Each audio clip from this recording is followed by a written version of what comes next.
Good morning. Good morning. This is our hello video, the St. John's hello video with Susan Damiani. That's me. I'm director of gift planning at St. John's University. Some of you that, if you've been closely viewing our electronic newsletters every week, I haven't been on recently. I guess you could say I took a vacation, which I really haven't. I've been working. I don't know when the last time I took a vacation, but it's nice to be back. And it's great to have Mark Schrader, who's an alumnus of St. John's University.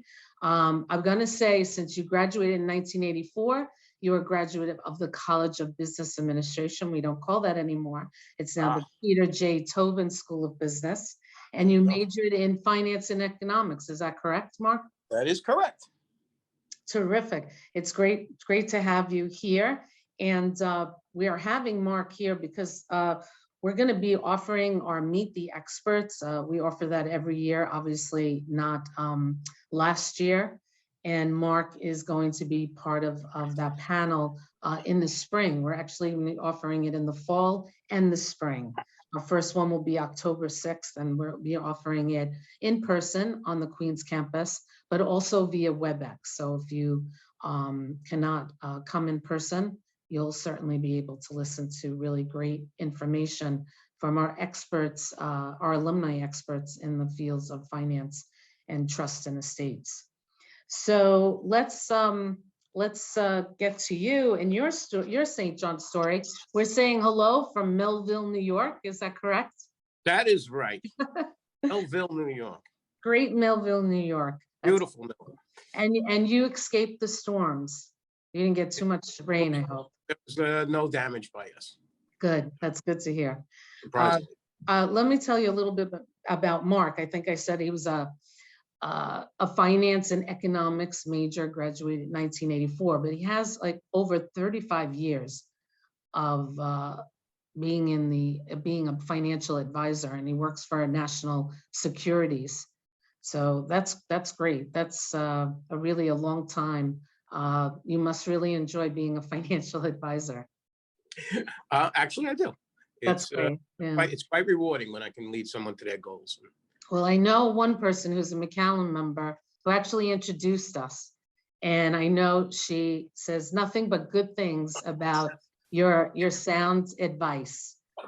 She really appreciates all the help that you give to her. So she says you're a very good advisor. And you're from St. John's and educated from St. John's, so we wouldn't expect anything less. But we're talking now, since we are talking about St. John's, why did you attend St. John's? Well, I was born I was raised in New Hyde Park, which is, pretty close to St. John's campus. Yes. And I was raised in a strict Catholic family. I was an altar boy, a squire. So it was not a big stretch to go to St. John's. I graduated from Notre Dame Elementary School. So I went to public high school, but then eventually moved to St. John's. I actually went to 2 years at Stony Brook initially. I was working my way through college, and I was offered a position as a athletic coach in New Hyde Park Memorial High School.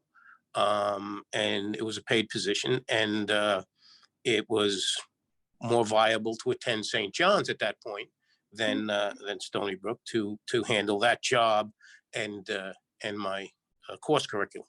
So it was, and when I got to St. John's, I did very well. So I thought it was a great move, and it was a way that I could actually pay for college and survive back in those days.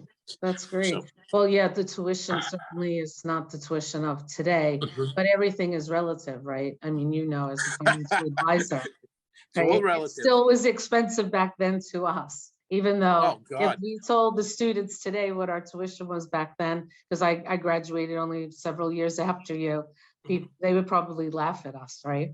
They would certainly enroll. Is this, I know we kind of prepared questions, but I did tell you as we're talking that some questions might pop up in my head. That's something that you work on with people, especially younger families, on how they College planning and yeah, how to college pay for plan. college. Sure, Yes. that's part of what I do. Of course, that's part of financial planning. And there are mechanisms in place nowadays, like 529 plans and specific things we can do to earmark money for colleges. But more importantly, I think it's a philosophy that if you have to start saving for it at some point. You have to be willing to make the sacrifice to put the money aside. You know, early in the child's life, I think these days to Exactly. make it worthwhile to be able to build it up for college. Yeah, I mean, some of the tuition costs, it seems like you have to start as soon as they're born. Right? Mm, Not far-fetched. Yes, right, I right. almost agree with that. In fact, Mm, many grandparents find it gratifying to immediately start something for their grandchildren when they're born, and right, that does create something that starts from age 0 or whatever. So that's right. very powerful often. So planning is powerful. This is another question I didn't Mhm. prepare for. Planning is very powerful. I always tell my students it's good to have a plan, but life takes, Life gets in the sometimes, way. yeah, you sometimes get hit with curveballs that you weren't expecting. But if you have a plan, you know how to tweak a plan. Well, Uh, what planning. kind of advice would you give to people when they have these unexpected life moments? And Well, maybe you are working with them and you have a plan. So what do you do? obviously, plans plans are great, but you have to be able to deviate from the plan when life throws you curveballs, and it Right, often does. Unemployment, sickness, death. I mean, there are a myriad of things that can throw a financial plan out of kilter, and part of them we can contingency plan for, like providing, making sure that their life is insured, or they have medical insurance and things of that nature. And other things we can't really foresee, but we can maintain a flexible enough plan that we can cover any type of occurrence. So right, when a sudden unemployment occurs, or when something like that, there should be mechanisms within the plan that allow for some liquidity at that point, or whatever you need to solve the problem. But well, they always say, don't they always say, now I don't know what the new equation is because we're in a different environment right now, but you should have 6 months of your salary saved. Is it 6 months, 6 years? And I don't remember anymore. 6 months is probably more accurate, to have money Feels in like a. 6 years you need lately with Well, everything going on. it does, and that's why we invest, because we need to keep up with inflation. So that's why only 6 months of your living expenses should be kept in a money market account in this moment in time, because the rates are so low, right? You don't Right. want to put money away at 0.02% or some ridiculous Mhm. thing like that. So if $50,000 is 6 months of your living expenses, you wouldn't want to have much more than that in a non-performing account, if you will. Yeah, and one of those days going to happen when rates are, so we can make some money off of our money. I remember when I was younger, my day out with my grandmother was going to visit the 6 or 7 banks that she had money in, and she was probably getting like 12 or probably 15% on her money.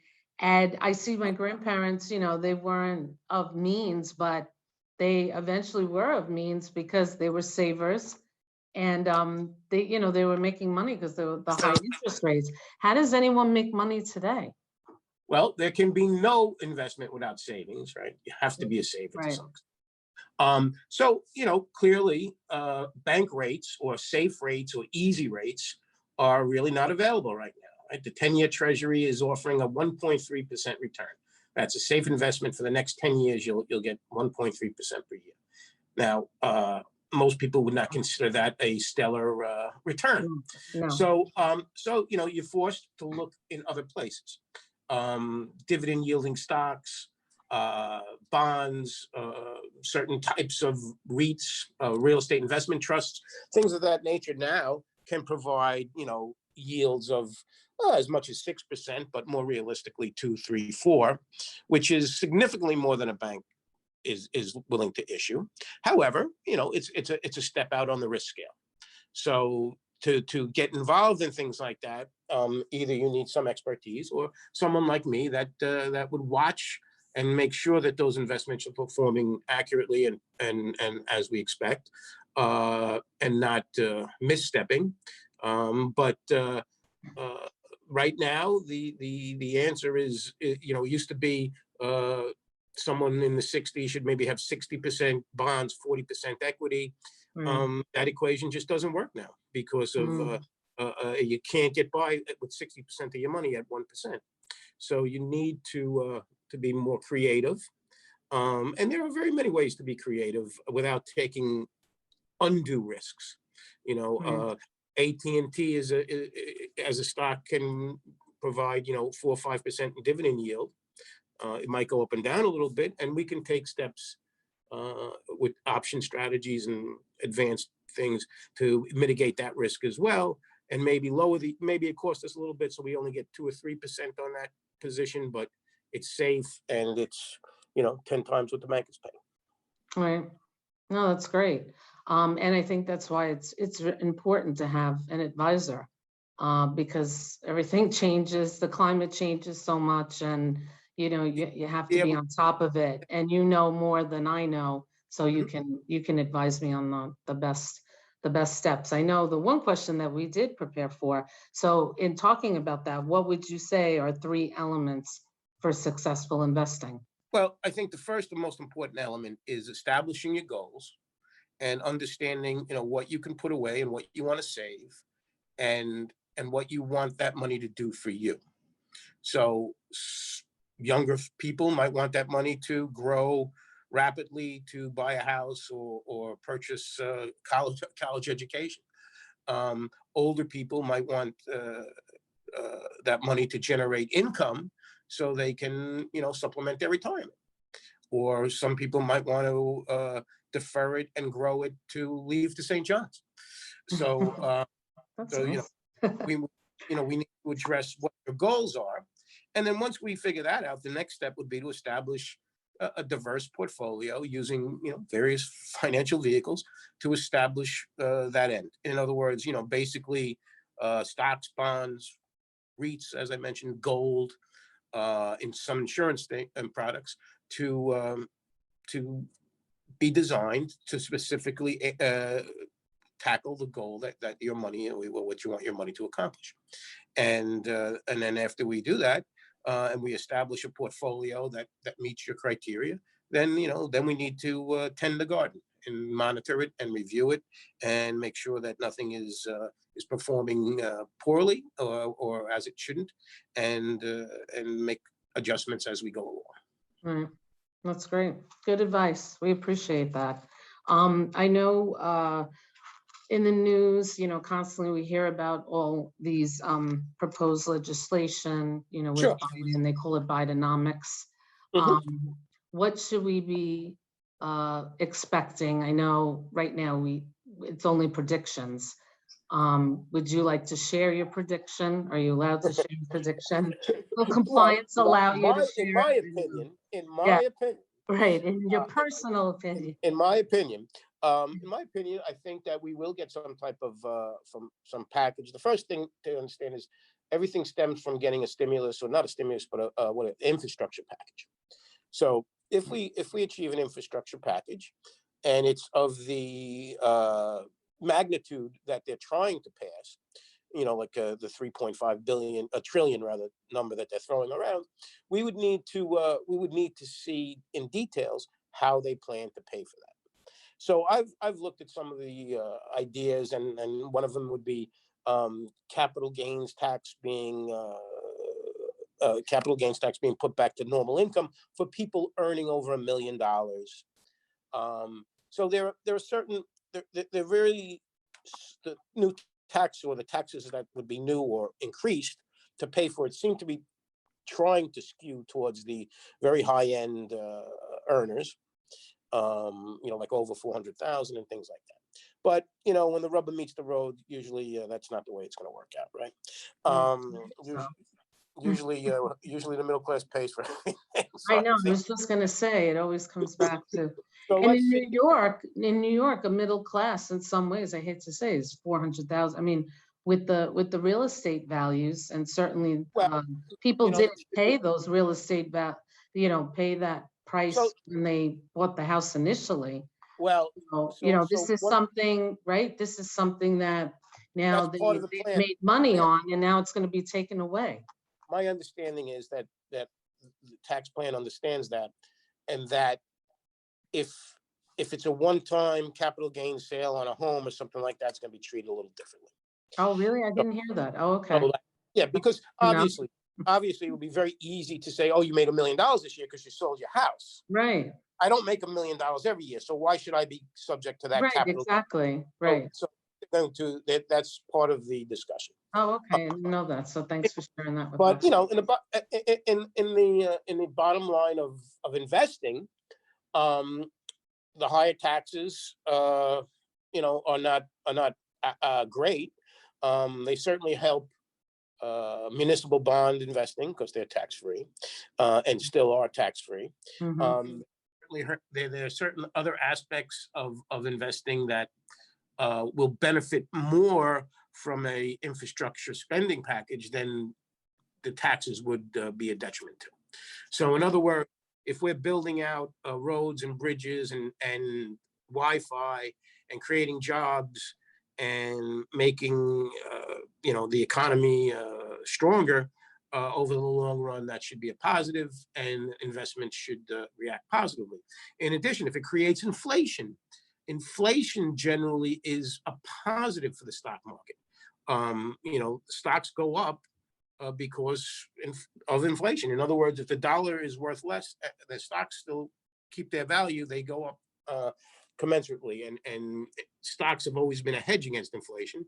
So one would think that if that's down the road, we would want to be invested in equities as a hedge against inflation. Right. Most of the big successful companies can pass on higher prices to their consumers. So if Microsoft has to pay more to come up with their new software, and it's good enough, people will still buy it. Do you find, because I know I've seen in the 17 years as director of gift planning, the financial and even in the trust and estate, it seems like it's become, especially when I was coming into this profession, it seemed a little overwhelming because there's just so many rules and all of this and always change. But I don't know, in the last, I don't know if you want to say 8 years or even more, it seems like it's getting more complicated and more convoluted. Do you find, like, in the 35 years when you started, is it becoming harder for you to really put together a sound plan for somebody? No, it's not. No, that's interesting. It's not harder to put together a plan. Okay.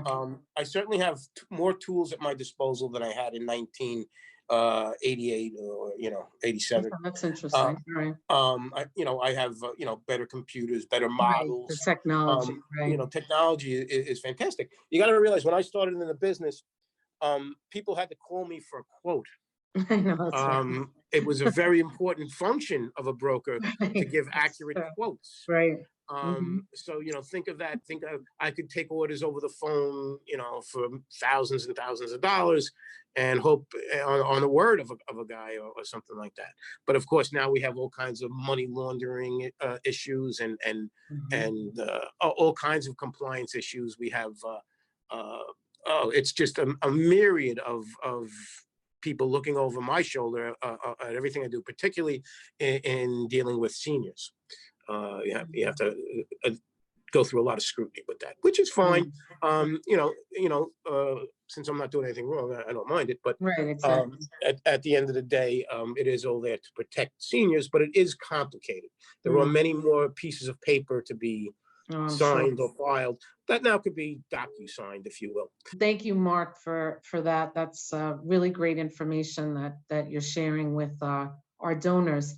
One last question that, of course, I didn't prepare for again. I'm sorry. And you're doing really a great job. He was not prepared for a lot of these questions.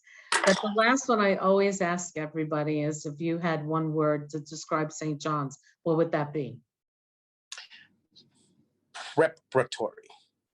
I like that. So it prepared me with Christian values and an education go on my life's journey. Beautiful. That's great. That could be a commercial.